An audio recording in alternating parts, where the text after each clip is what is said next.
Good morning mga idol. Meron tayong gagawin na cellphone dito. Ito po ay Vivo S7. Papalitan natin ang kanyang battery. Ito yung ating ipapalit na battery. Ito. Yan. Bubuksan na natin ito. Unang-una, tanggalin muna natin yung SIM. Tapos, yan. Buksan na natin. Tanggalin natin yung back cover.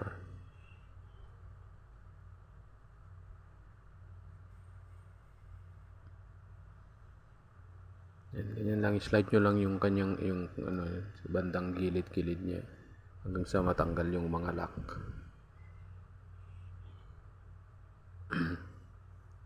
Marahan lang para sa ganun hindi natin siya madisgrasya yung kanyang LCD kasi may crack na yung LCD niya. Ayan. Ayan, malapit na natin buksan. Ayan, bukas na natin. Dahan-dahan din kasi nandyan yung kanyang sensor. Yung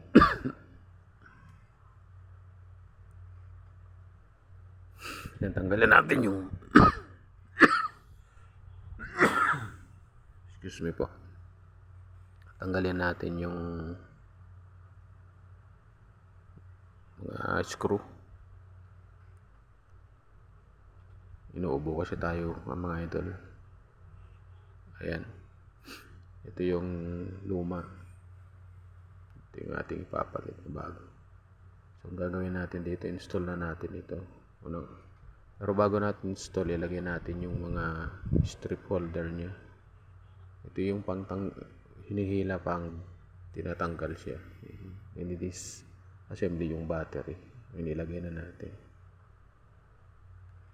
Nilagay din natin yung mga tape dun sa bandang gilid-gilid yan kasi yung tapos isakit natin yung battery ng maayos.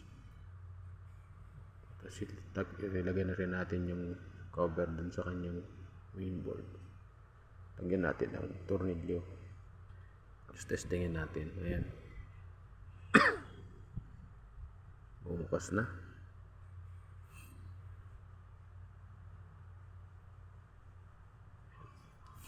Check natin. Maayos naman yung battery. Nasa magandang kondisyon. Ayan. Tingnan natin yung mga cards nya. Ayan mga idol. Ibalik na natin. Sakit natin yung fingerprint.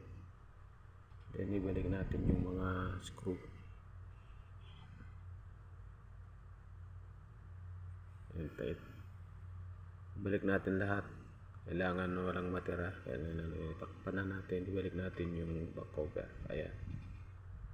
Ayan. Halos matapos na tayo mga idol. Ayan, testingin natin pa para ganun. Ayan, okay na ito. Ibalik ko na yung SIM card. Okay. Ayan. Ayos na siya mga idol. Maraming salamat po.